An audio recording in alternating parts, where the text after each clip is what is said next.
Hey, hi guys, welcome back to my YouTube channel. So today we are going to discuss one important concept in system design which is known as Bloom filter. तो ये system design के interview का एक next question हो सकता है. ठीक है, तो let's discuss this concept, why we are using Bloom filters, where it comes and what are the use cases. So let's go on to the screen. तो आज का हमारा एजेंडा है ब्लूम फिल्टर को अच्छे से समझना. ठीक है, तो पहला अपन लेते हैं ब्लूम फिल्टर के यूज केसेस को. कि कौन सा पॉपुलर नॉन यूज केसेस है हमारे पास आज के डेट में. तो आपने देखा होगा कि क्रोम हो या फिर फायरफॉक्स हो, जो डिफरेंट हमारे पास सर्च इंजन है ना, उसमें अगर अपन एडवांस सेटिंग में जाते हैं और इनहेंस्ड प्रोटेक्शन अगर ऑन करते हैं, इनहेंस्ड प्रोटेक्शन, तो मैलिशियस वेबसाइट से अपन बच जाते हैं. ठीक है, अदरवाइज आप कोई भी मैलिशियस वेबसाइट मतलब ओपन हो सकता है और एक हमारे पास सिग्निफिकेंट लॉसेस भी हो सकता है. ठीक है, या फिर कोई साइबर अटैक हो सकता है. ठीक है, मैलिशियस सॉफ्टवेयर डाउनलोड हो सकता है ऑटोमेटिकली. तो इसको अपन बचाने के लिए इनहेंस प्रोटेक्शन ऑन करते हैं. तो जब ये इनहेंस प्रोटेक्शन ऑन होता है, तब ये सर्च इंजन कैसे पता करता है कि जब आप कोई वेबसाइट डालते हो, कैसे पता करता है सर्च इंजन कि ये मैलिशियस है या नहीं है. ठीक है, तो इस केस में ब्लूम फिल्टर काम आता है. ब्लूम फिल्टर का काम है फिल्टर आउट करना कि इस केस में कि ये जो वेबसाइट आपने दिया है भाई, ये एक मैलिशियस वेबसाइट है. ठीक है, पहला यूज केस हो गया. सेकंड यूज केस को अपन समझते हैं. सेकंड यूज केस है, जैसे आप मान लो साइन अप कर रहे हो गूगल पे. ठीक है, और आपने एक यूजर नेम डाला. आपने एक यूजर नेम डाला, तो अगर वो एग्जिस्ट करता है तो आपको बोलेगा यूजर नेम ऑलरेडी एग्जिस्ट. तो कैसे पता करता है कि ये ऑलरेडी एग्जिस्ट करता है यूजर नेम? ठीक है, क्योंकि हमारे पास इतने सारे लोग हैं. ठीक है, उनके बिलियंस में यूजर नेम्स हैं. एक एक आदमी के पास दो तीन अकाउंट होता है कम से कम. तो इतने बिलियंस ऑफ चीज को अगर वो स्टोर करेंगे कहीं इन मेमोरी, तो इतना मेमोरी तो मतलब मिलना मुश्किल है. इन मेमोरी डेटा स्ट्रक्चर किसी में भी आप रखिएगा, जैसे हैश मैप में रखना है, तो ये पॉसिबल नहीं है. ठीक है, अगर आप डिस्क में रखते हो तो आपको फिर इतना सर्च करना पड़ेगा. ठीक है, तो इससे बचने के लिए अपन ब्लूम फिल्टर का यूज करते हैं.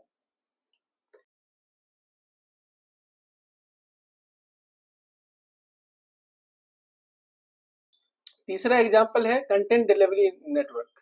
तो सीडीएन में अपन क्या करते हैं, अपन कैच करके रखते हैं स्टैटिक फाइल्स को. जैसे अगर अपन कोई वेबसाइट अगर इस्तेमाल करना चाहते हैं, तो वेबसाइट अगर इस्तेमाल करना चाह रहे हैं और यूजर मान लो इंडिया में है, वेबसाइट है यूएस का, तो डेटा ट्रांसफर करना पड़ेगा इतना दूर, राइट. तो अपन क्या करेंगे, जो जोग्राफिकल लोकेशन है इंडिया का, उसी के बगल में जो अवेलेबिलिटी सेंटर होगा, वहां पे अपन क्या करेंगे, डेटा सेंटर में इसको कैच कर लेंगे डेटा को. तो बार बार अपने को मतलब डेटा जो सोर्सेज है वो यूएस से इंडिया ना लाना पड़े. ठीक है, तो इस कैच में अपन क्या करते हैं, जब यहाँ का यूजर पहले सर्च करेगा कोई डेटा, तो पहले वो देखेगा कि कैच में अवेलेबल है या नहीं. अगर कैच में अवेलेबल होगा तो वहां सर्व कर देगा, अदरवाइज ये रिक्वेस्ट कहाँ पे जाएगा, यूएस के डेटा सेंटर में जाएगा, राइट. तो ये जो कैच में देखना है डेटा है या नहीं है, ये अपन इसमें ब्लूम फिल्टर का इस्तेमाल करते हैं. जैसे आपने एक और एग्जांपल में दे रहा हूँ, जैसे S3 में अपन बकेट बनाते हैं. ठीक है, तो बकेट का नेम ऑलरेडी एग्जिस्ट करेगा तो आप नहीं बना सकते, यूनिक नेम होना चाहिए. तो इन सारे केसेस में अपन ब्लूम फिल्टर का इस्तेमाल करते हैं.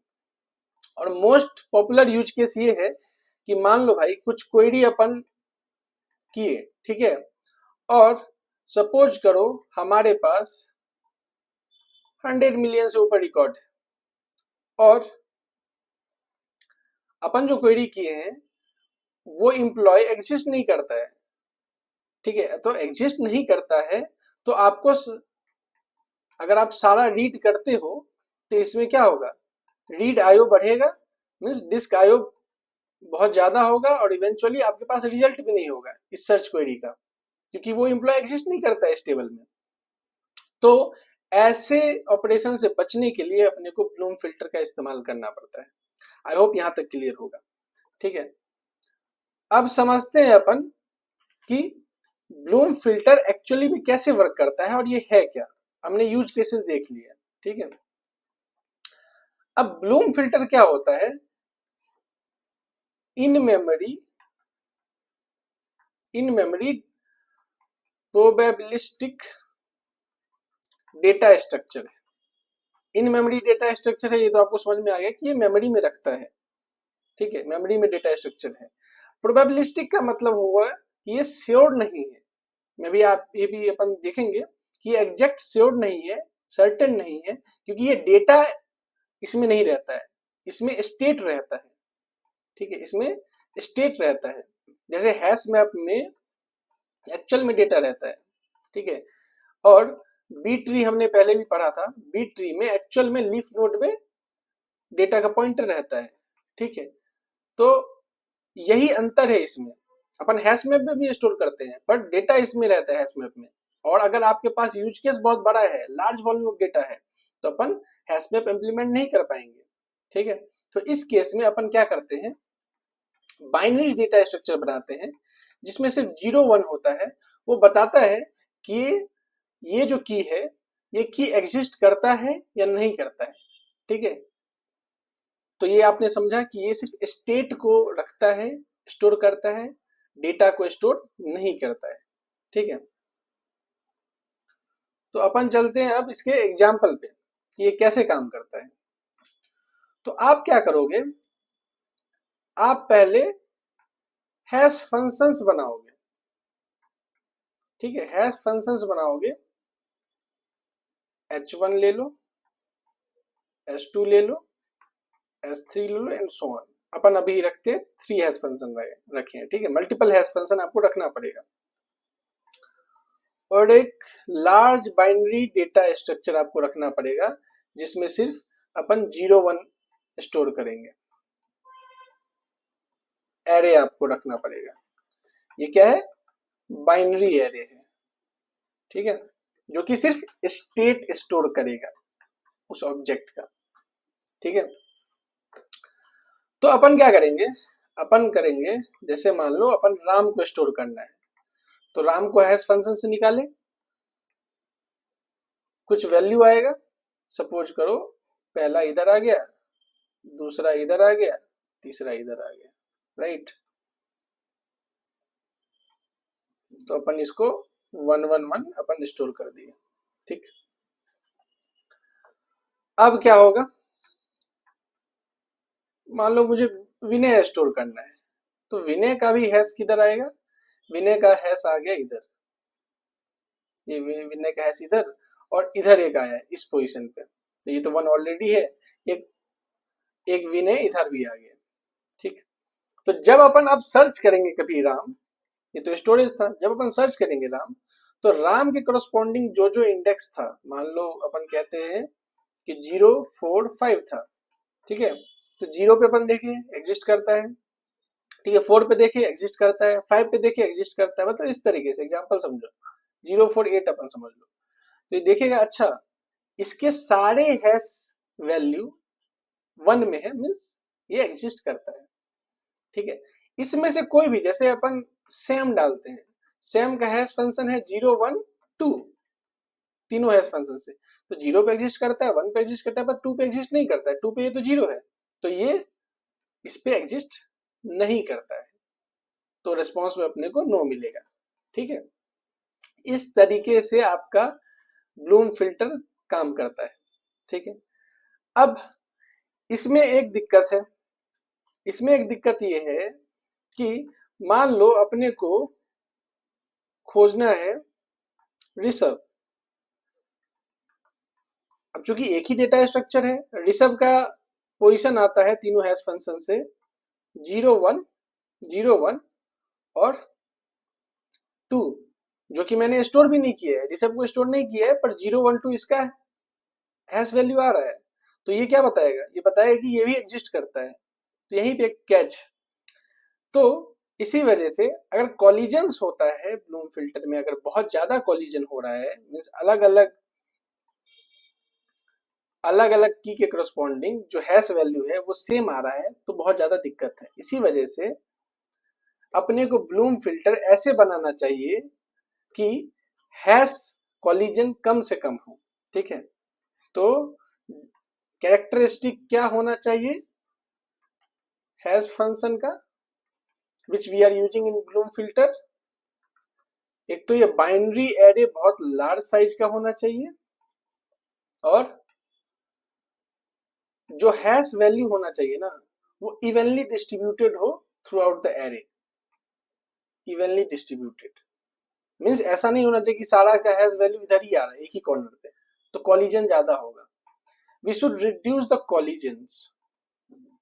कि कॉलिजन्स अगर बहुत ज्यादा बढ़ रहा है, इसका मतलब क्या है कि आपका हैश फंक्शन ऑप्टिमाइज नहीं है। ठीक है, तो अगर जो कि अगर एग्जिस्ट नहीं कर रहा है उसका भी हैश फंक्शन अगर इधर ही आएगा तो बोलेगा कि ये भी एग्जिस्ट कर रहा है। ठीक है, तो ये नहीं करना है। ये कैरेक्टरिस्टिक है हमारा हैश फंक्शन का, लार्ज साइज का होना चाहिए, कम से कम कॉलिजन होना चाहिए, हैश वैल्यू इवनली डिस्ट्रीब्यूटेड होना चाहिए। ठीक है, अब इसमें दो कंसेप्ट आता है, वो अपन देख लेते हैं। पहला आता है फॉल्स पॉजिटिव। इसका मतलब क्या है? इसका मतलब ये है भाई कि जो एग्जिस्ट नहीं भी करता है, ठीक है, जो एग्जिस्ट नहीं कर रहा है कि उसको भी ये कह रहा है कि एग्जिस्ट कर रहा है। जैसे ऋषभ यहाँ पे नहीं था, ऋषभ नहीं था तो भी हमने देखा कि उसका हैश जो वैल्यू था 012 वहां पे तो 11 था। तो ऐसा कि जो एग्जिस्ट नहीं करता है उसको फॉल्सली बता रहा है कि एग्जिस्ट करता है। ठीक है, तो ये नॉर्मल केस है, आप इसको नहीं इलिमिनेट कर सकते हो ब्लूम फिल्टर में। फॉल्स पॉजिटिव वाला केस हमेशा ही रहेगा। फॉल्स निगेटिव वाला केस इसमें नहीं रहता है। फॉल्स निगेटिव का मतलब है कि जो कि एक्चुअल में एग्जिस्ट करता है यहाँ पे। ठीक है, जैसे हमने देखा था विनय, विनय एग्जिस्ट करता है तो भी ये बोले उसके हैश वैल्यू में 0 हो। ठीक है, तो भी ये बोले ब्लूम फिल्टर कि विनय एग्जिस्ट नहीं करता है। तो जो एक्चुअल में एग्जिस्ट करता है, एक्चुअल में एग्जिस्ट करता है, उसको ब्लूम क्या बोले? उसको ब्लूम बोले कि एग्जिस्ट नहीं करता है। ये वाला केस नहीं होगा, क्योंकि अगर हमने स्टोर किया है तो उसके करस्पॉन्डिंग जो हैशेज है वो हमेशा 1 तो रहेगा ही। तो अगर हमने स्टोर किया है एक्चुअल में ये है, तब तो उसका हैशेज ब्लूम फिल्टर भी उसको बोलेगा कि ये एग्जिस्ट करता है। ठीक है, और जो एक्चुअल में नहीं है उसको ही ब्लूम फिल्टर बोलेगा कि एग्जिस्ट करता है, वो होता है फॉल्स पॉजिटिव। ठीक है, तो ये इविडेंट है कि फॉल्स पॉजिटिव हमेशा होगा ही, क्योंकि अलग अलग की का कॉलिजन होगा, और कॉलिजन होगा तो सम टाइम जो कि हमने स्टोर नहीं किया है उसके भी हैशेज हमको एज ए ट्रू मिलेगा। ठीक है, तो ये केसेस हमेशा ही होगा, पर फॉल्स निगेटिव वाला केस नहीं होगा। ठीक है, तो यहां तक आई गेस क्लियर होगा। हमने समझ लिया कि ब्लूम फिल्टर कैसे काम करता है। ठीक है, और Bloom filter in memory data structure होता है, बाइनरी वैल्यू सिर्फ स्टेट रखता है। इसके यूज केस को अपने देख लिया, और हमने ये भी कंपैरिजन किया कि हैश मैप क्यों नहीं इस्तेमाल करते हैं, क्योंकि अगर लार्ज चीजें हैं जैसे सोशल मीडिया है, सोशल मीडिया में अपने को ये देखना है कि ये यूजर एग्जिस्ट करता है या नहीं करता है। तो इतने लार्ज वॉल्यूम ऑफ डेटा को in memory as a hash map रखना पॉसिबल नहीं है, क्योंकि उसमें हैश मैप में अपने को डेटा भी रखना होता है। ठीक है, इस पॉइंटर के करस्पॉन्डिंग डेटा अपने को रखना होता है, तो वहां अपना ब्लूम फिल्टर काम में आता है, पिक्चर में आता है। ठीक है, हैश मैप तभी इस्तेमाल करना चाहिए जब आपको मेमोरी कंस्ट्रेंट हो आपके पास। ठीक है, और एग्जैक्टनेस कम भी हो तो चलेगा। Means there is a trade off between memory and certainty, क्योंकि इसमें सर्टेनिटी 100% नहीं है ब्लूम फिल्टर में। जहां मेमोरी कंस्ट्रेंट है मीन्स मेमोरी अगर जहाँ पे कंस्ट्रेंट है वहां अपन ब्लूम फिल्टर को यूज करेंगे।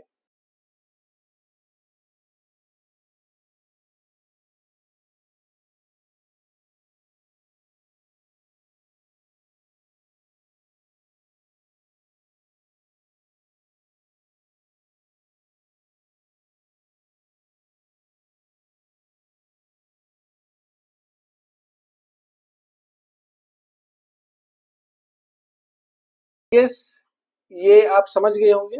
और इसने मैंने बताया हैश मैप क्यों नहीं इस्तेमाल करते, क्योंकि इसका मेनली जो कंपैरिजन है वो हैश मैप से ही होना चाहिए।